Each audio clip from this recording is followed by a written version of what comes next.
Welcome to the RocketMSP Podcast. I'm your host, Steve Taylor. The following interview with Vince Crisler is round 2, recorded just a week and a half after the first interview was released to the MSP community.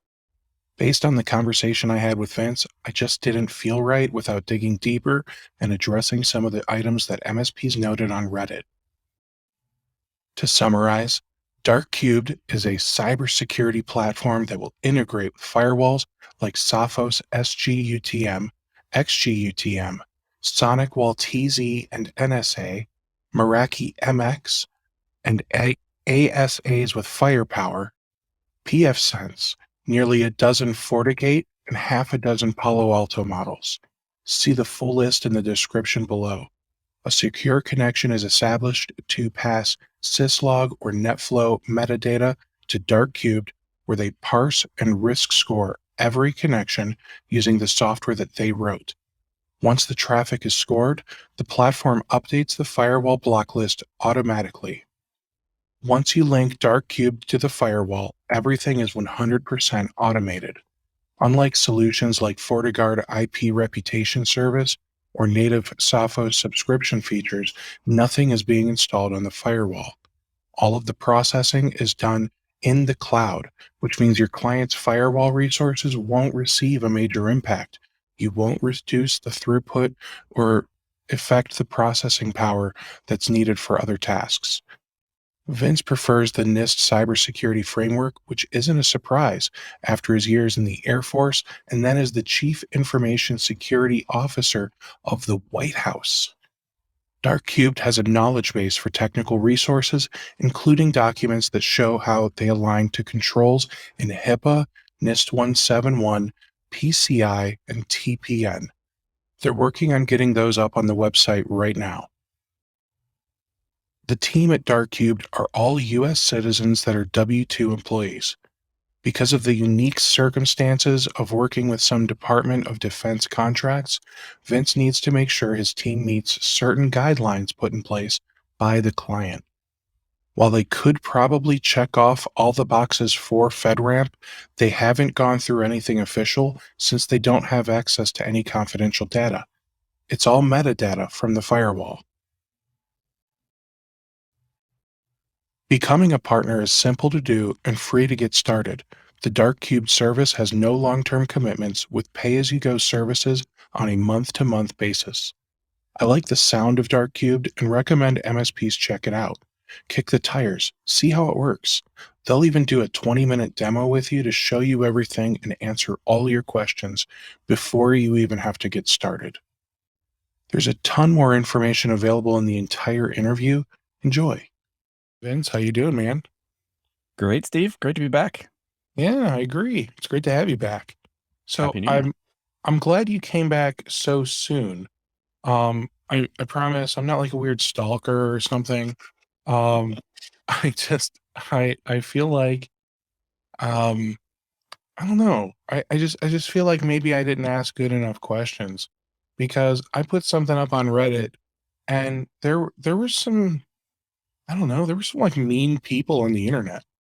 Uh I don't know if I it's love that it. or maybe I don't know like who hurt them, but or maybe you guys just aren't good. I don't know. So I want to ask some better questions here.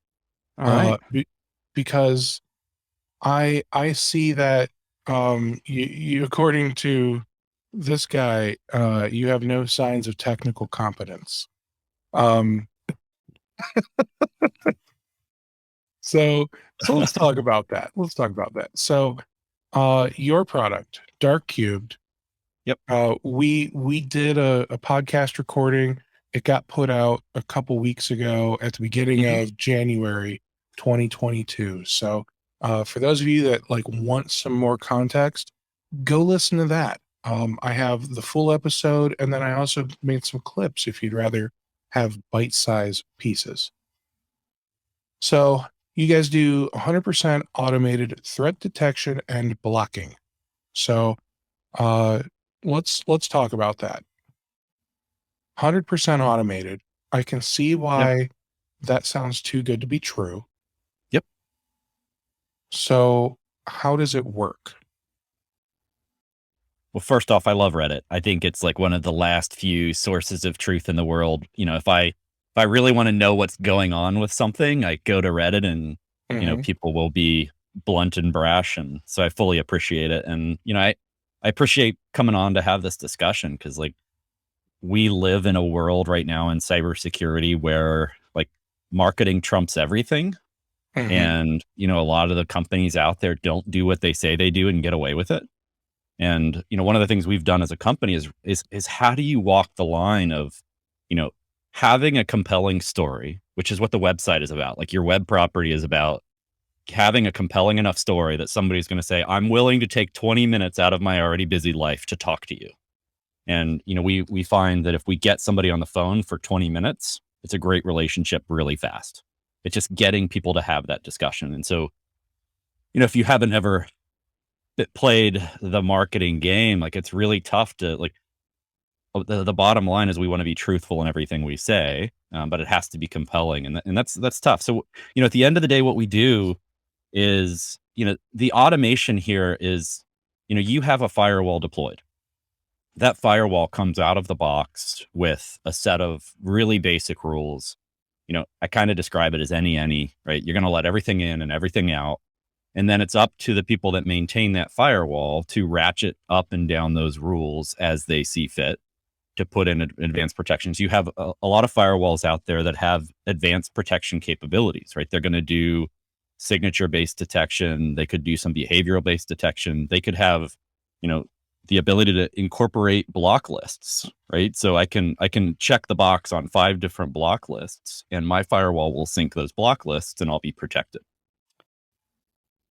If firewalls did everything that you needed to do to kind of have that level of protection, that would be it, right? You wouldn't see larger companies going to SIM tools, going to SOCs, buying threat intelligence, looking for all of these other tools. So, firewall is just one piece of the stack, and you really need to augment that firewall with additional capabilities. Things like reporting and alerting, right? How do you know if, a threat report came out that says, hey, these things are really bad? How do you look at your firewall and see if your firewall's seen those things? You can't.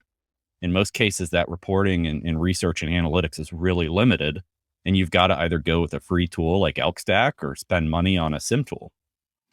The second piece is, the automation of threat intelligence to protection. So you can, on your firewall, you can say like, I want to subscribe to this block list, and anything that's on that block list, I want to block. Right? It's a great concept. What always happens is we end up with this issue of false positives, right? So something ends up on that block list that probably shouldn't be. Somebody in your network gets really upset because they're blocked from something that they're blocked from that they don't feel like they should be. And then you're left with this binary black and white choice of, okay, I got to turn off that block list or I've got to turn it on. And so the automation process we talk about at Dark Cubed is how do you look at all of the sources of intelligence and information out there? How do you make decisions on what's good, unknown, and bad in a level of confidence? In that level of confidence rating and the algorithms we use for that is where some of our secret sauce comes into play. So and I use this example, it's really over the top, but if 8888, which is Google's DNS, ends up on a block list, we ignore it because there are lots of reasons, lots of signs that indicate you should ignore it. Your firewall would consume that and block it. And so how do you automate that process of consuming information, figuring out what's good, bad, and ugly, blocking it at the firewall, and then doing reporting, alerting, notifications off of that?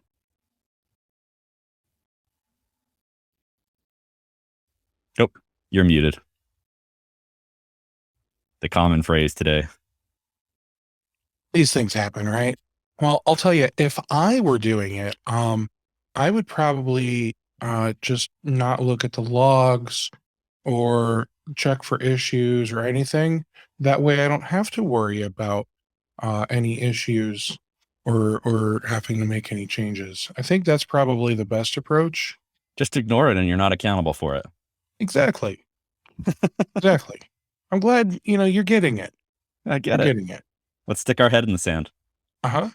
That's actually how I like to go through life, by just sticking my head in the sand and pretending something isn't happening. It works pretty Love well until it doesn't. it. Yep, for sure. All right. So you've got a really cool sounding product. So let's talk about something a little bit deeper. Let's talk about cybersecurity, like the concept, not the product. So there is it, cybersecurity, a lot of MSPs are doing they do patching and they've got antivirus, and they might have spam filter and a couple other things, and they say they do cybersecurity, but that's not real cybersecurity. Other MSPs, like the other side of the spectrum, maybe they're outsourcing all of the cybersecurity to an MSSP, or maybe they're using like um an outsourced SOC type of environment with a SOC sim kind of thing going on, where maybe they're doing it, they just are paying people that actually know how, and that's getting handled that way. But I feel like there's a lot of MSPs that are in between, Yeah. and they are starting to look at cybersecurity and figure out how all this stuff works. And a lot of them are probably um, just purchasing products because of, I don't know, the marketing hype, or because all the other MSPs they know are doing it, or whatever, but maybe they don't understand the fundamentals or the why behind things. So Right. let's talk about something called the cybersecurity framework. What is a framework, and do MSPs need one? Short answer is yes, you need a framework. At the end of the day, cybersecurity, I think, is a is just a way to describe a field of work in information and technology that I would describe as risk management. Right? So you're managing the risk that somebody else is going to get access to information they shouldn't have, or they're going to change information that shouldn't be changed, right? Or, or they're going to disclose information that probably shouldn't be disclosed. You talk about this, where they're going to take systems offline, right? So the denial of service attack, those sorts of things. From my old government world, there's a acronym called CIA, and it's not the spooky one, but it's confidentiality, integrity, and availability, right? And I like that as a mental framework for the risks that you're trying to manage as an IT provider, right? Managed service providers are IT providers. They're providing support for their customers to enable their business. And there's risks to that business. There's risk that data gets accidentally deleted. And the way you manage that risk is you back up. There's risk that they can't use their computer because the keyboard's broken, right? And you manage that risk. There's risk that one of the servers in your environment might have a vulnerability with Log4j. That's a cybersecurity risk, but it's the same sort of thing. It's getting access to a system somebody shouldn't have access to, and how do you manage that risk? What's been really frustrating to me is to watch a cybersecurity industry that's aligned to the enterprise, right? Big ticket items, big budgets, big peoples, big teams, try to then push the responsibility for doing things the enterprise way down market. So you have an MSP that supports law firms or accounting firms, school districts, religious institutions, whatever. And they're being told, you've got to spend a lot of money and hire analysts to do security right. And if you can't, you have to pay somebody else to do it right. And their customers can't pay that. Right. And so, I feel for these, a majority of these MSPs that are stuck trying to solve this risk with products that are out of reach, too expensive, too complex. This is where frameworks come in, right? And there are a countless number of frameworks, whether you're talking about, I can Yep. list off a few of them, but I can't tell you the differences between them, if I'm being honest. So I know there's CIS, there's NIST, and I Yeah, believe ISO 27001 or correct. 27002 are technically frameworks, right? Yep. And Okay. there's also the cybersecurity maturity model certification program that they're continuing to try to build and figure out for the Department of Defense? Yeah, I've already forgotten the acronym for it. Yes, CMMC. Yes, thank you. Um, and the reason I've already forgotten it is because I remember it was like such a big thing. All of these, security experts and MSSPs or whatever there are, they were, you know, doing these training courses on CMMC because it's the wave of the future and everyone needs to know it and whatever stuff they're going to sell you. And now you don't hear any of that from them. And why is that, Vince?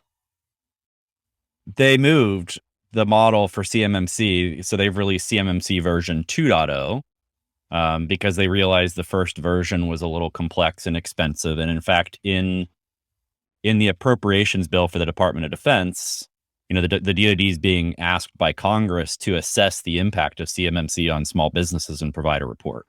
So there's just a lot of concern about the impact of forcing an expensive, costly, time-consuming framework onto small businesses in the defense industrial base and what that would do. So that's one of the things that's held up CMMC. When I'm going to oversimplify it a little bit, but a lot of these frameworks, I think, can be divided into kind of two concepts. Either it's attestation or it's some sort of assessment or audit, right? So in an attestation framework, it's a voluntary, it may or may not be voluntary, but it's a framework that says, as an individual responsible for these systems, I'm going to sign my name on the dotted line and say I'm meeting these standards. In an assessment framework, so think about an ISO framework, you're actually going to have an independent third party come in and look at your infrastructure and certify you kind of accountability. So those are the two ways to think about those frameworks. For managed service providers, I think if you're in a regulated industry, hopefully you know about the frameworks that you're responsible for. If you're operating in certain states, say, California with the California Consumer Privacy Act, CCPA, you're aware of those standards that drive your business. But more broadly, you need an organized way to manage risk. So how do you assess risk? How do you mitigate, transfer that risk? So you're doing the things that you need to be doing in a responsible manner. And I think, you probably have some other follow-up questions here, and so I don't want to keep droning on, but we're starting to see more indications that government's interested in holding groups accountable for doing what they say they're doing, right? So, this False Claims Act idea, if you're responsible for the security of a company and you fail to do that materially, there could be financial or legal impact to that.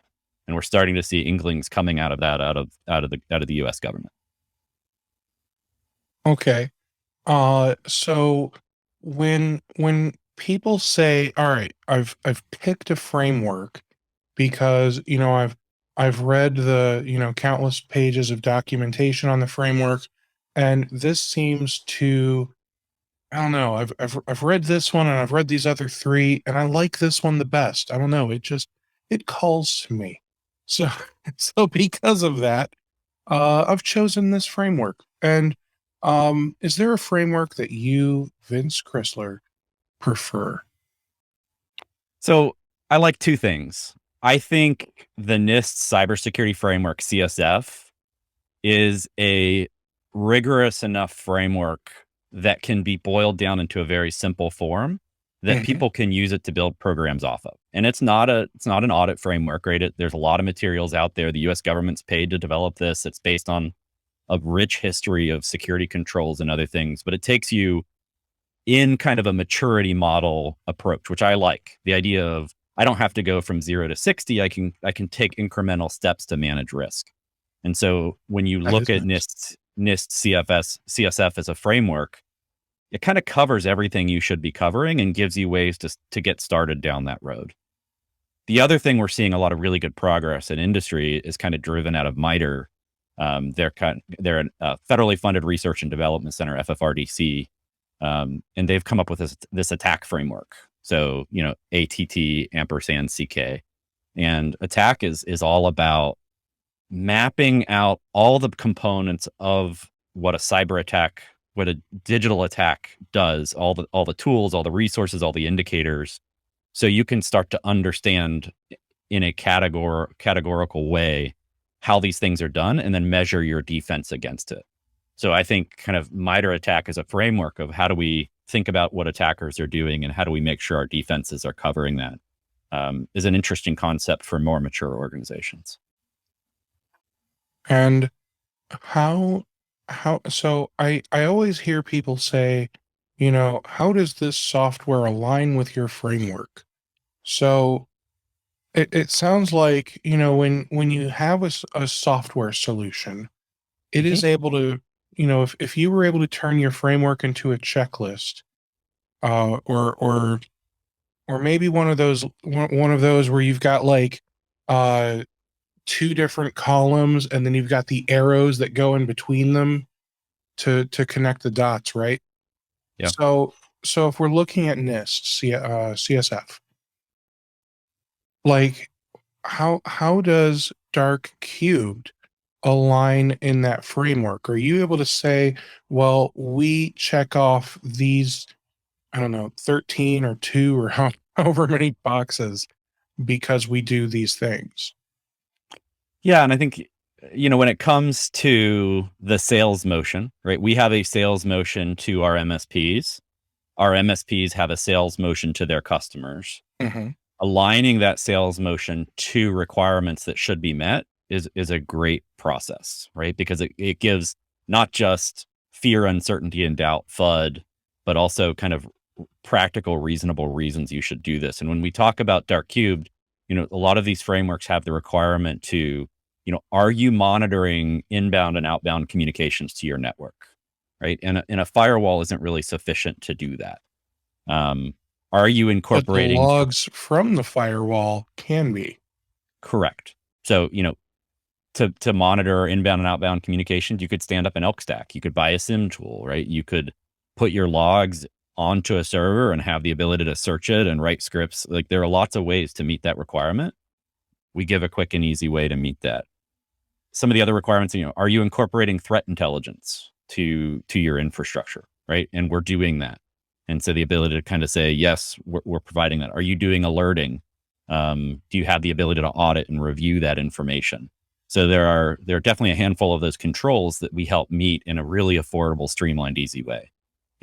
The ability to kind of set this up and have it up and running in almost a fire and forget fashion in 5 minutes is pretty rare in the market. And that's one of the things we're proud of. And so, certainly this compliance against frameworks, this ability to prove the value to your customers that way is a key thing that we're focused on as a company.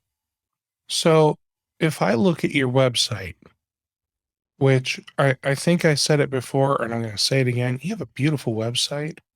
And Thank you. in my opinion, there's a lot of good stuff on here. I guess I should put the website up here. There you go. So if we look at this together, Mm-hmm. I'm even going to remove the logo that way you can just see it all. If I come up here to solution, like there's a lot of options here. Do any of these tell me how Dark Cubed aligns in certain frameworks? We have two, we have some public information that we put out. We do have a document on this alignment, and I think it's shared in our MSP marketing portal. So we have the stuff that we're putting up on our website publicly for everybody, and then we have content that we put in our portal for our MSPs that they can brand themselves, right? And use a part of that. Well, and the reason I ask is because, MSPs, maybe they just want to know that information. Like maybe they don't even want to talk to you guys or your sales team until they know how this is going to align in the framework. And, if you're able to list off, almost use like the different portions of the framework as like the heading, and then you talk about here's what we do, and maybe you're not going to say how we do it because maybe that's the secret sauce, right? But you Right. can say here's what we do, here's how you can review it or audit it to see that it's doing it, Yep. So that way you can check off this box in this framework. Yeah. I think that would be huge for MSPs that are considering your product and aren't yet ready to talk to you guys. That's a great piece of advice. I'll get the team on it. Thank you. Now, one thing I do like is you've got some responses here. You know, the KS supply chain, Atera. I didn't even know there was an Atera attack in August. Yeah. There are a lot of examples of people using Atera as a free tool, right, to do command and control for bad actors, right? So, you know, I like to say like a lot of these RMM tools are just malware being used for legitimate business purposes. I think they are tools that you should actually absolutely have. They're very valuable, but they can be used for bad purposes. Mm-hmm. I agree with that. A pet peeve of mine from a marketing standpoint, Vince. It's my pet peeve as well. I know what you're going to say. Is making Well, things behind a wall of registration. Like, I want to be able to access all this information without having to register. Is that what you're going to say? well, oh no. From a marketing standpoint, I get it. Okay, Yeah. I get it. You know, making it available without the registration would be super great. But if people want to see this, you know, maybe they need to give you an email address or whatever. No, my pet peeve is, all right, this is, which one is this? Enhancing MSP revenue brief. Email, first name, last name, captcha, submit. Yep. Let's go to the Atera one. Nothing. Let's go to Kaseya. Email, no captcha, submit. So it's not that you should or shouldn't. It's like, pick one, man, and be consistent on your forms. I love it. I love it. That's my pet peeve. You're killing me. It's great. All right. So I know we talked about pricing last time. So if you guys want to listen to that kind of stuff, go listen to the last episode. We talked about kind of how this thing works. One of the things I recall is you are grading the internet, right? You're giving every domain a score. Now, this is working at the firewall level, so this is a little more comprehensive than something like, let's pick on Umbrella, since they're just the biggest DNS filtering tool out there, right? So they are able to filter at the DNS level. So if something comes at you with an attack using an IP address, whether it's IPv4 or 6, they probably can't filter that because it's not DNS. It's just an IP. You are seeing all of the internet traffic. So you can you can block things at the IP level, at the domain level, whatever you want to block, you can block it. When you're giving things a score, you're basically saying, you know, we're not sure how much trust, right? It's a level of trust. You know, the higher the score, the more we trust them. And there's a threshold, and if they're below that threshold, then it's probably blocked, or maybe it's behind a, are you sure you want to do that button, or, you know, any number of however it works. It doesn't matter for what I'm about to say. Am I correct so far? Fundamentally, yeah. There's kind of a primary rule of the way the internet works, which is, you know, one computer talks to another computer. They find each other based on IP addresses, right? So like that IP address is ground truth. The DNS system sits on top of that and basically maps kind of a human readable domain name to an IP address. And so what these DNS protection companies are doing, DNS Filter, Umbrella, and others, are basically saying, look, we can look at the queries, we can look at the IPs you're going back to on the back end. If we see something bad, either because it's gambling site and you don't want to allow gambling, you can redirect that domain name to an IP that's like a sinkhole or a block list. There's a lot of value I feel in DNS protection capabilities. You can do a lot of good there. And you're right. In the gap is, if I write malware that doesn't use DNS, it just talks to an IP, I can sidestep that completely and there's no protection.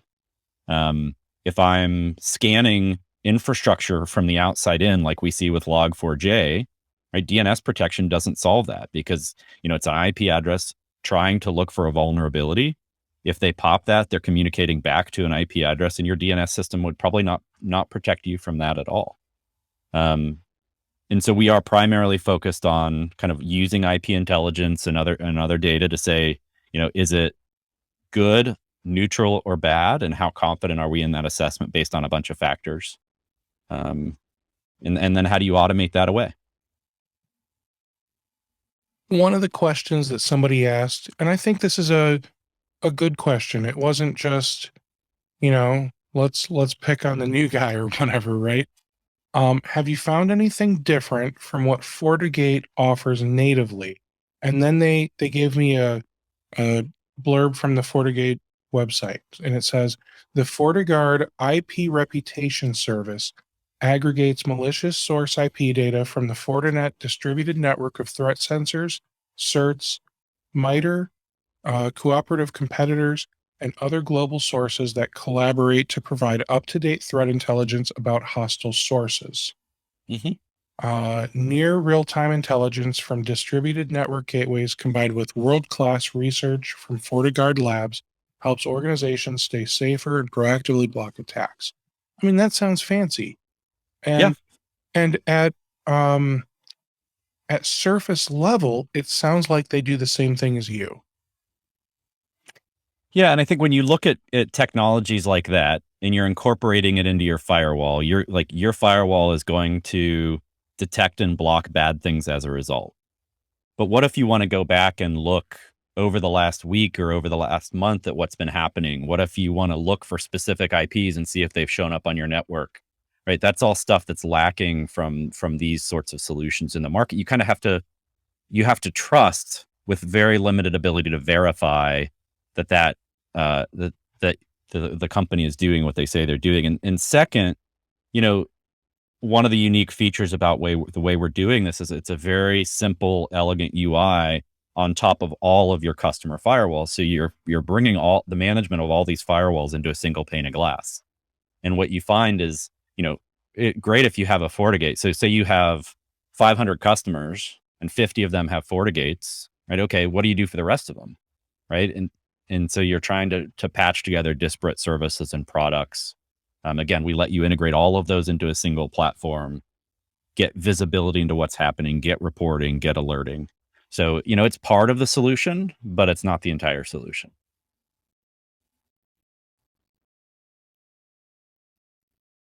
And I want to dig into this a little deeper. So let's keep on with the FortiGate. You said it's basically doing everything on the FortiGate with its IP reputation service. Yeah. So the FortiGate stuff works in software on the device, right? So there's software on the device communicating with the company infrastructure. It's all happening on that firewall. We don't require hardware or software to be installed. You don't have to install anything on and this was another question I saw pop up on that Reddit thread. You don't have to install anything. You don't have to configure anything. You don't have to slow it down. I mean, to do that functionality, it takes capacity, right? It takes RAM, it takes CPU, which drives up the cost of those appliances. We're offloading all of that into our SaaS infrastructure. And so, the functionality is you're sending data from your firewall to us for analytics, and then we're sending instructions back to your firewall for blocking. And with many other firewalls, you start turning on some of these features. What is it, like IDS, IPS, and it reduces the amount of overall bandwidth that the firewall can handle because it's utilizing its resources to do other things. Correct. Something tells me FortiGuard may be a little bit resource intensive, maybe not as intensive as IDS, IPS, but I'm sure that it's going to impact the overall bandwidth or whatever that the Fortinet's doing, right?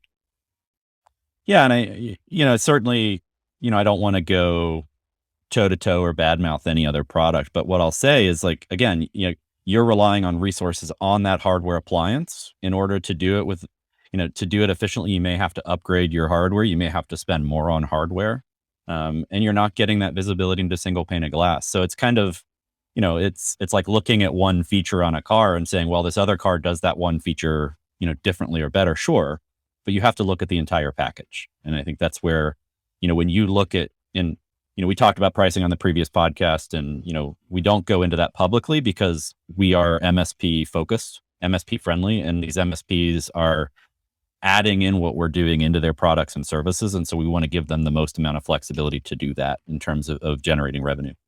So, for us, it's about how do you put this package of capability, analyzing traffic that's coming across the network, incorporating kind of threat intelligence analytics, figuring out good, bad, ugly, automating notifications, automated blocking, doing some nice custom reporting at the end of the day to be able to show value back to your customers, and wrapping that all into a nice, simple, easy use package that lets you do all of your firewalls in the exact same way.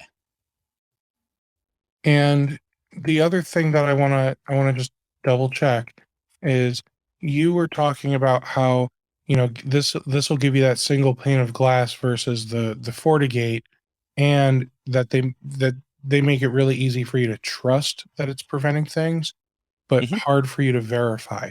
Is it hard to verify because they don't store any audit logs, or just because you have to log into each individual FortiGate to review how they're doing? Because does Fortinet not have like a central management hub thing, like a Sophos or Ubiquity or something like that? I mean, a lot of the firewalls are set to have a central hub where they show you some value. So, like, they'll show, like, these are the things we've blocked today. They may even show you a map. They may show some alerts that have happened.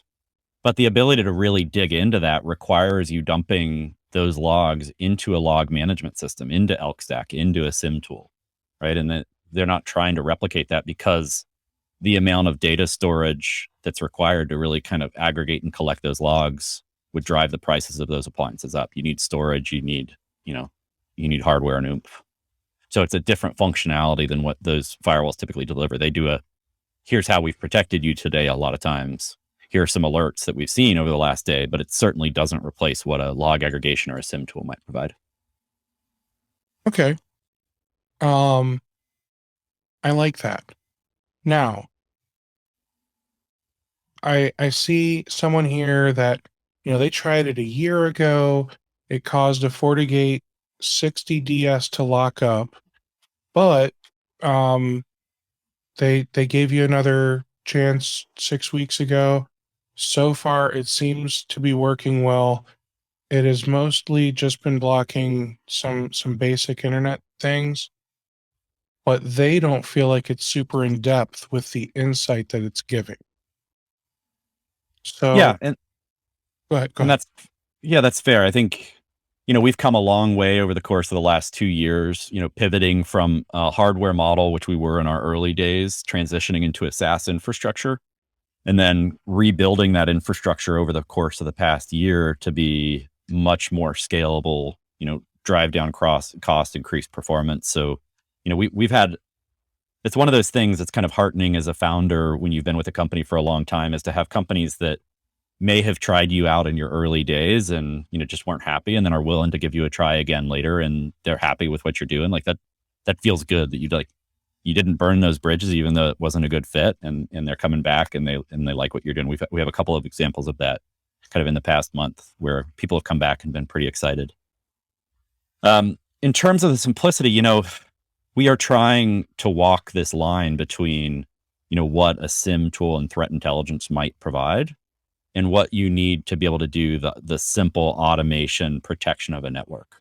And so that's one thing we talk about, and it's one thing we're working on our roadmap for this year is, if you're a cybersecurity analyst, or you kind of have a security background and you're used to being able to really dig into a bunch of different threat intelligence sources, or digging into what a SIM tool does, we're not providing that by the nature of what we're doing, right? Our ability is to say, here's bad stuff. You can look into it. You can see if they've been successful in terms of data flow. You can turn on blocking and move on. But then we don't go into depth in terms of here are all the different threat sources. Here's all the details. Because you have, from an engineering standpoint, you have to engineer the system to be profitable, right? Like at the price points we're selling it, like you have to make sure that the infrastructure is streamlined and scalable and profitable. We will later this year, we're working now on a more detailed analytics portion of our platform that people can add on. So those people that want that can bolt that on, and the people that don't have to pay for it. Okay. Somebody said that claim your threat lists are pulling from more sources and better. It's appealing based on pricing and the ability to have a single blocking platform for multiple different firewall vendors. Mm-hmm. I want to focus on that claim their threat lists are pulling from more sources and better. So I just want to clarify, you don't have some magical list of sources that no other cybersecurity vendor has, right? No, and most people don't. We have some. I wouldn't think so. I mean, you're all getting the data from similar places, if not the same places. You're probably paying one of these big vendors that all they do is cybersecurity, like make these lists and all that stuff. I can't even think of the one's name, but he's been on my podcast. I'll think of it like in a few hours when it doesn't matter anymore. But Yeah. excuse me. But basically, I don't think that the magic is where your data is coming from. So the magic for us is, and there are lots of terms, and I feel like it's hard to talk about a lot of these topics without getting into marketing world, like marketing terms that everybody's overusing. But like this idea of like a community-based defense, herd defense model, right? So the ability to say, if somebody out there knows something is bad, then we want to be able to really quickly take that knowledge and insight and protect our customers without them having to think about it or do anything, right? So that requires not just saying, I'm gonna pay for one list and because it's going to make me look good. It's saying I'm going to cast my net far and wide to a lot of different sources, and each source is going to have kind of some trust associated with it, some badness in terms of what sort of content it typically has. And those all inform the algorithms in terms of how bad we say something is and how confident it is. A great example, we put out a little bit of a report on Log4j. And one of the lines we talk about in there is like, there's like 50 vulnerabilities a day that were discovered in 2021. And so like, how do you keep yourself from getting underwater? And part of it is our approach. So when you look at Log4j, there's the vulnerability side, right? You may have infrastructure that's vulnerable. You have no freaking clue what's vulnerable because it's hard to find out. A lot of scrambling in terms of which products were affected, which weren't. But how does that Log4j vulnerability get exploited? It gets exploited by a threat actor coming from some other location IP and touching that infrastructure to pass in that string to see if it's vulnerable. And there's a lot of great resources. I mean, one of the companies that we really love is a company called Gray Noise. Andrew Morris is in the DC area, built a great company. They have this like global sensor grid where they, within, a very short period of time, are able to see people that are scanning for Log4j vulnerabilities, right? They're seeing people that are scanning the entire internet looking for vulnerable servers. And if you have a vulnerable server, you're going to get popped. And so we incorporate Gray Noise intelligence into our platform. So every IP that's coming through our platform, as people see it, gets bounced against Gray Noise. If somebody's scanning for Log4j, Gray Noise flags them as bad, gets scored as bad in our platform, and our customers protected, right? And so that's sort of a mindset. It's not like threat intelligence is great if you have analysts and research and that sort of stuff. Our point is, how do you look at the world of threat intelligence and the details that's out there and use that to automate protection for the mass market? And we're not going to catch everything all the time, but we can reduce your attack surface significantly in buy time for all the other things. And the analogy I like to use here is if you think about like your neighborhood. I don't know if you've ever had it happen in your neighborhood where somebody's like, oh, my car got rummaged through and like stuff got stolen out of my car. Right. So go, yeah. So go to like the auto manufacturer and how much time do they spend on the electronics around locking and unlocking doors, around keys and around protection and whether you park in the garage.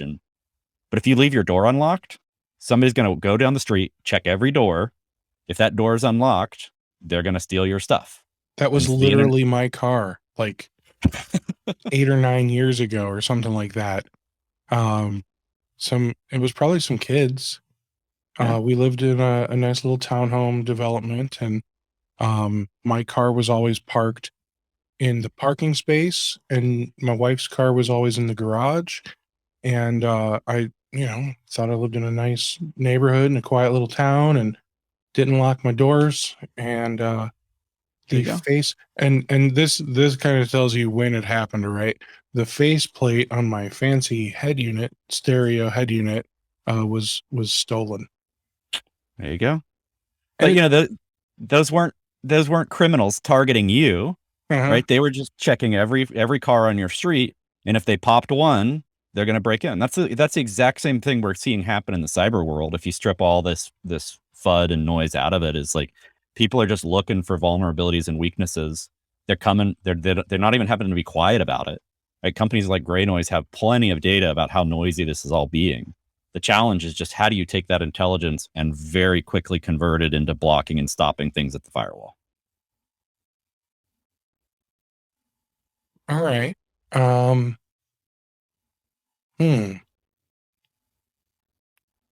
like what I heard, and that I was able to look in my email because I knew it was going to bother me.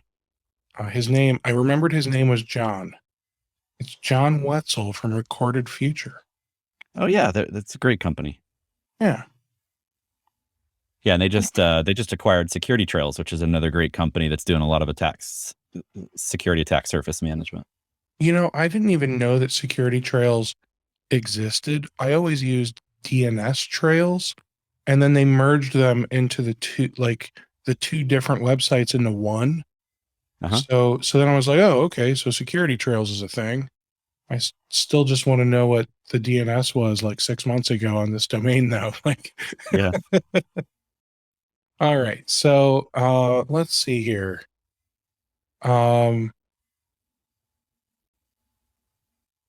It installs on the FortiGate? No. Somebody even corrected him and said it's not an installation, it's a sensor integration, and their software runs somewhere else. Is that accurate? Sensor integration? Yeah, I mean you can send data from your firewall to us. And in most firewalls that involves like remote syslog connectivity, right? You just point your firewall to us. There are some firewalls that we have to do some custom integrations to get that to work the way it should. But in most cases, it's just you're sending an additional source of syslog to us for processing in our SaaS infrastructure. Got it. And then the guy who said it runs on FortiGate, he said, I'm sorry, but it's still unclear how that would be implemented, and their site is useless. Does your website explain how this is implemented? Yeah, we have a number of solution briefs up there that, we're happy to have people look at. I think one thing, and, going back to your comment, like where I jumped in, like as a tech geek, like there are things I hate. I hate having to like register to download something. Sure. I hate having to like talk to somebody for a demo. I'd rather just be able to try it on my own. But in terms of building a company and building relationships, like there are things we have to do that, may or may not align to that. Like we want to talk to people that are interested in this. And what I can promise you is like our sales team is not pushy. They're straightforward and honest. If it's not a fit, it's not a fit, and that's fine. The call is, a 20 to 30 minute demo and you're done. So we're pretty rock solid in terms of like, how do we be blunt and open and honest in that process and not salesy, punks. But we have found, and we can prove it, based on the numbers, is like, if you just have a conversation with somebody about what we do, we can answer all those questions really quickly and figure out if it's a fit or not. And it's really hard because, and I kind of describe it as like the Gartner Magic Quadrant problem, right? Like the cybersecurity industry has all of these like product categories, and we're kind of cross-cutting because we're an integrative platform. And so it's kind of hard to describe it. But once you see what we do and how we do it, it's pretty simple. And we also do, the first 30 days is free. And what we tell everybody is, look, try it for free for 30 days. If we don't do what we say we do, then no harm, no foul. It only takes 5 to 10 minutes to set up. So let's go. Right. So let's put our, the proof is in the pudding, so they say. All right. There was a couple more on here that I wanted to talk about.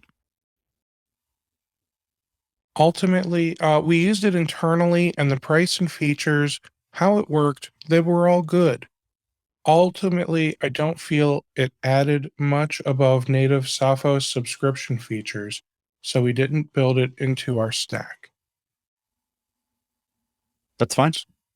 Yeah, and I think do you so no, and I get that. Like, look, yeah.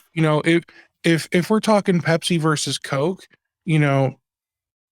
that's what I'm trying to suss out. Is like this versus the Sophos subscription stuff, is that like Pepsi versus Coke, or is what you're doing different?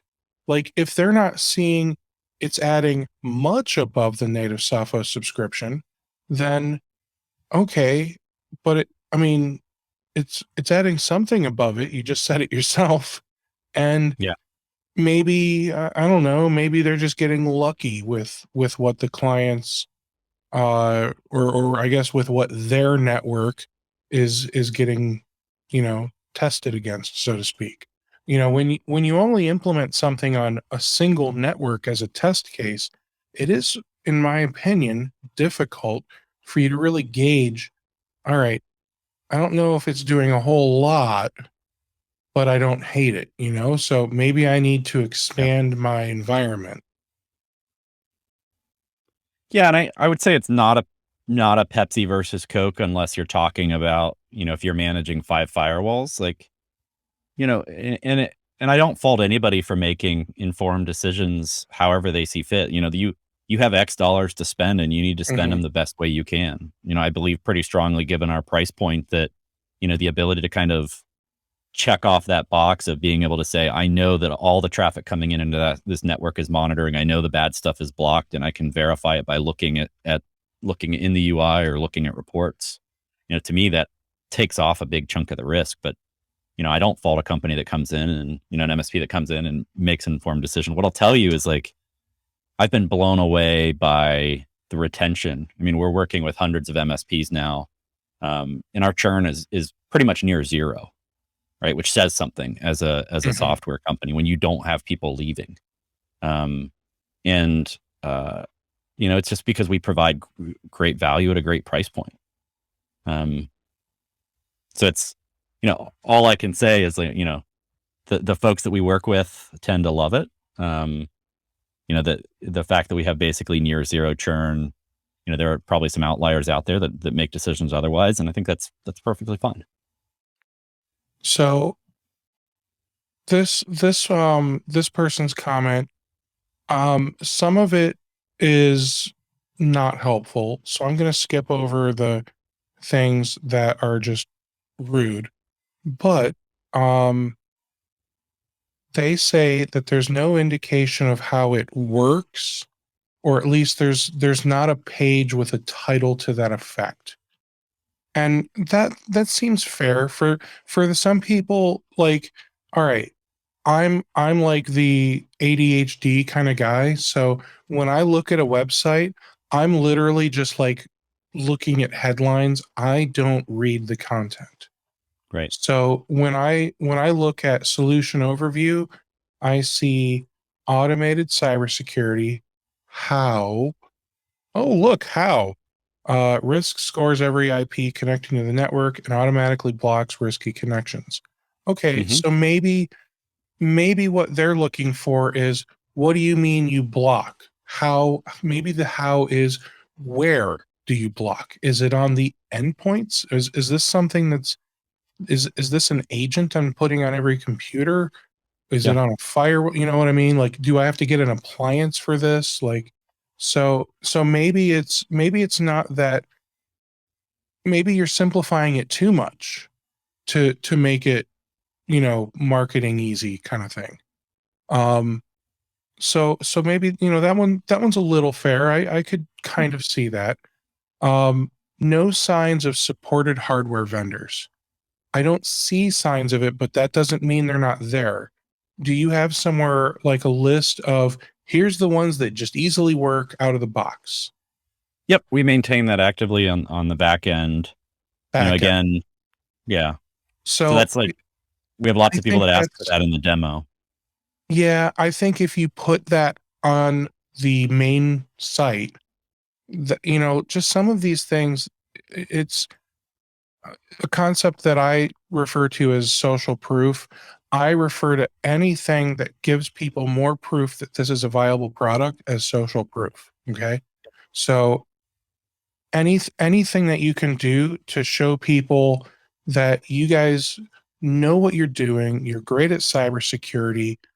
I mean, dude worked at the White House. He knows what he's doing. Okay. Um, so just dumb little things like that, I think, are going to add some value Yeah. to what's on the website. Um, It's and great somebody feedback. said they have no idea if your solution is compatible with my stack. They don't know if it's reasonably priced, yada yada yada. I think Right. if they didn't have so many unanswered questions, that they would be willing to engage. But because it's like, all right, I don't know how it works. I don't know how it's priced. I don't even know what it works with, or if it works with my stuff. I'm not that interested. Yeah. So, It's a fair. oh, okay, I'll give you that one, sir. Just stop with the mean things, This is jerks. why I love Reddit. Like, you get blunt, honest, straightforward feedback. It really is. And I I see the value. I get excited about new tools. I mean, I you don't know my story, Vince, but I'll give you the quick version. Started an MSP in 2009. Um, After working for an MSP for 3 years, and then I've been in tech since before I graduated high school. Um, so started my MSP in 2009, and uh, I hate selling. I'm terrified of it because I'm terrified of having somebody say no. So I Yeah. would just keep wasting time, like finding new things to implement. So that way I didn't have time to go out and sell. So I would literally like, oh, I'll just change to a new RMM or a new PSA or a new this or a new that. So I would always give myself all these projects to just keep myself busy, and I'd never go out and sell. And obviously, if I switch to this product, everything, the money's just going to fall Right. from the skies, so like I I trained myself to get excited about new tools. Yeah. So that's why I love doing these interviews, because Yeah. now I get to, talk about the new tools and see the new tools, but I don't have to like re-implement things and not sell anything to anybody. it I it love gives it. me Yeah. it gives me the high without the bad after effects. So what are there any like questions or anything that you've seen that maybe we haven't touched on, I haven't asked? I think we've covered an incredible amount of ground today. I think, at the end of the day, like, as a technical founder, the you're trying to communicate with technologists, but you're also like, there's a lot of marketing challenges, right? And I think that's what all the companies in the channel struggle with every day is like, we know that MSPs are getting bombarded every day by solutions, by products. We know they're getting sold products that, are varying levels of integrity and honesty in terms of what they do and how they perform. We know MSPs are getting, hammered every day by their customers in terms of expectations that they're not willing to pay for. So it's just a tough, hard environment. And I think, the ethos of our company is like, how do we solve this mission of protecting as many companies as possible? And it's down market focused, right? It's not, I think if you're an enterprise with lots of money, you can buy any tool and hire any people and manage risk pretty well. Down market, there's a lot of gaps. And so it's our mission is, how do you solve that? And our ethos is like, let's be blunt and honest and open. And, that's the team that we've built. And I have, I understand why people look at us through the lens of other companies. Like, that's what we're trained to be dubious. We're trained to like, this is all BS. And it's hard to counter that. And the only way you can is just by, discussions like this. I love it. Right. Like, let's just put down the facade and just be open and honest and have a reasonable discussion. And that's what we do with our customers. And that's why our customers love us and are loyal. Good. I made another post where it was vague and it had nothing to do with your company or any particular cybersecurity company. I just said, what are some questions I should be asking or thinking about or whatever when it comes to cybersecurity vendors and when I'm interviewing you guys. And I said, all right, like here's some examples, like, where do you get your security feeds from? How many do you use? Are your developers all W-2 employees? Are they in the US? FedRAMP. Is there a contract term, or is it month to month? Like all of these examples. And one guy, I actually think I like his response, and I want to read all of it to you. He said, except for your last question, most of these are fairly meaningless questions. Generally, all the security vendors provide a similar level of protection, and all can point to a third-party test proving they are the best, which makes that metric useless. Many of the larger vendors rely on their own threat intelligence, which is often better than relying on multiple lower fidelity or noisy threat feeds. Having multiple threat feeds does not make them any better or worse, although support for sticks and taxi, you know what those are, right? Yep. Allowing you to ingest multiple threat feeds of your choosing is a good feature to ask about. So I'll pause there. Do you have support for that? Will you support it? So like the Sticks Taxi framework is basically an XML framework for sharing information between organizations.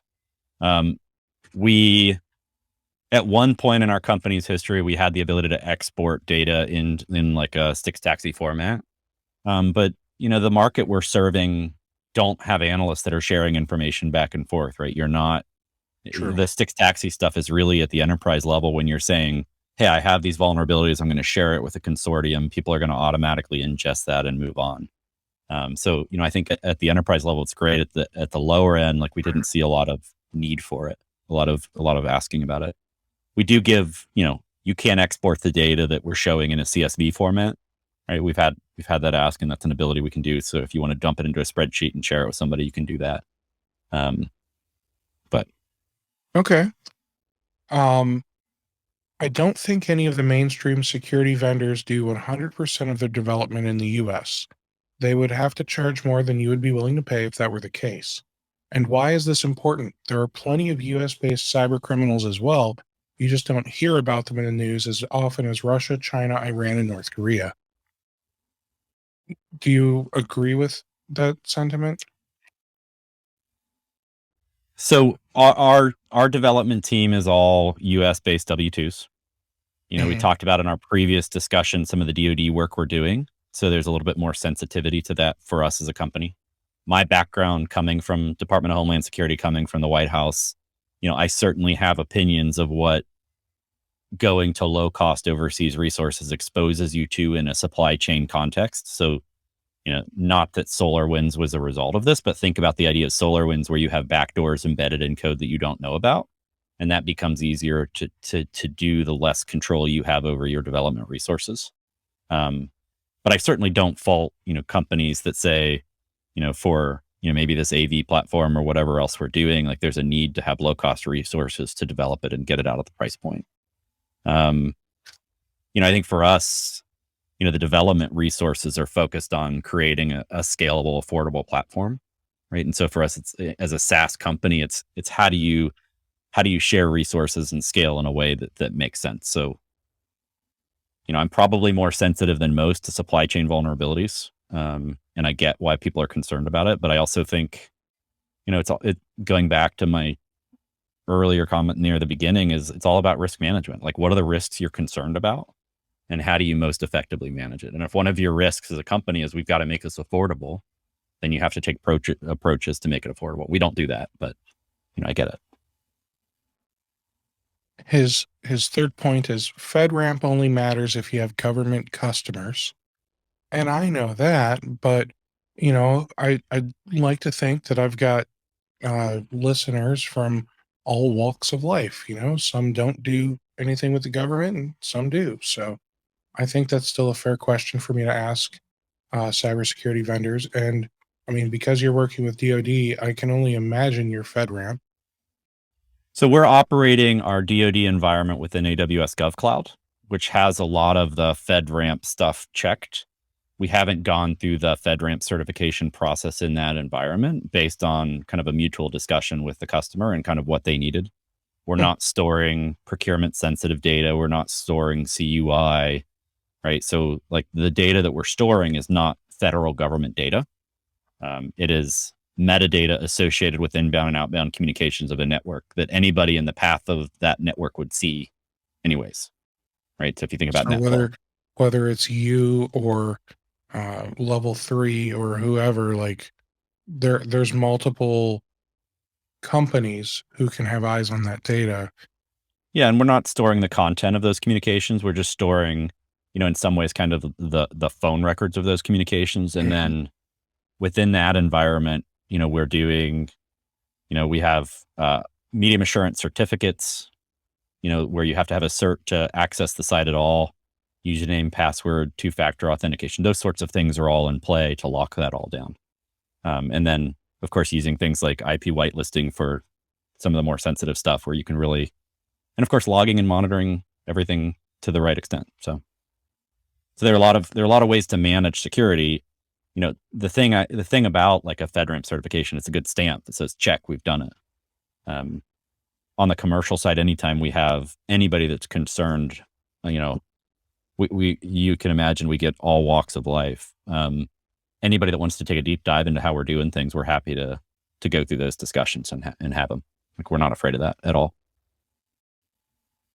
And then number 5, this is the only question on your list that matters. And that was, is there a contract term or is it month to month? He said, I'm more interested in business model alignment if it's monthly pay as you go. Any term commitments, none is ideal and common.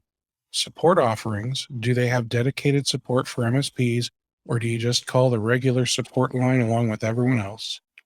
Breadth of products, more products equals more things to sell equals more profit for you. Self-provisioning of licenses, multi-tenant management, and integrations with relevant RMM or PSA tools.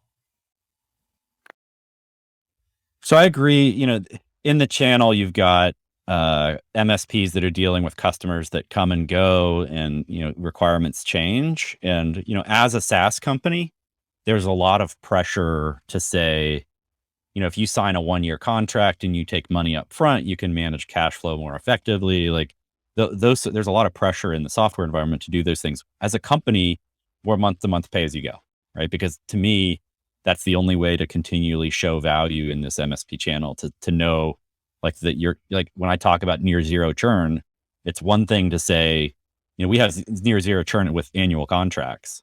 It's another thing to say every one of our customers can walk away at any point and they're not, right? That means something to me in terms of knowing we're providing value. When it comes to the breadth of the products we offer, we're very focused on this network protection firewall market. We're expanding this year. I mentioned the advanced analytics product. We're also looking at a partnership on the DNS protection side. We're also looking at cloud and other SaaS infrastructure. How do you start to instrument and protect that in a similar fashion? So, we know for sure as a company, just as on the MSP side, working with one company that offers more products and services provides more ability to generate revenue. For us, it allows us to have, generate more revenue per MSP. So it's a mutual relationship there. The more products we offer that are good, the better that relationship is. Mm-hmm. Everything we do as a company is on a self-service model, right? So our MSPs can provision and configure as many customers as they want without picking up the phone and talking to us, right? And part of the process is, early on in the relationship, we make sure they know they're trained up on how to do it and do it right, and we provide the support around it. But if they want to go off and deploy, 100 firewalls on their own, they do it, and our customers are doing it all the time. There's very little friction in terms of that process.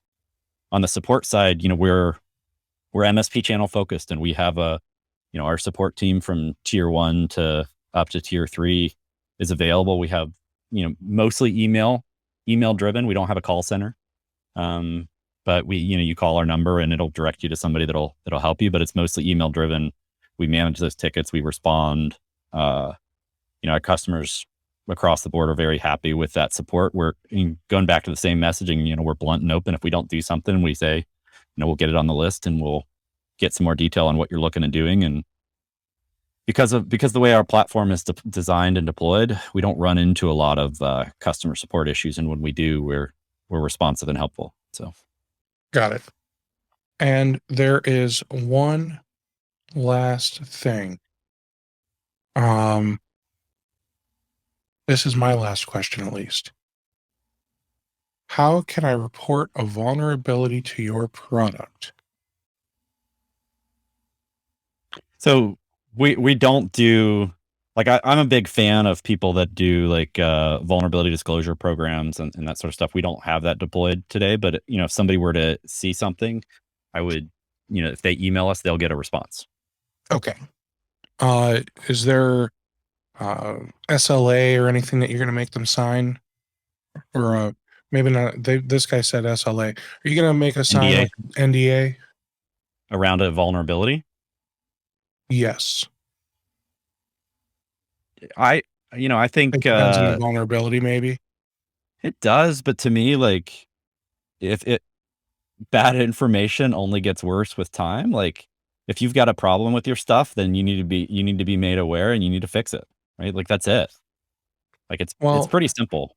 I know some of the guys who want to disclose a vulnerability. It's like, all right, you can pay me, and some companies just don't have that built into the budget. So if you can't pay me, then let me write about this once you've got it resolved. Yep.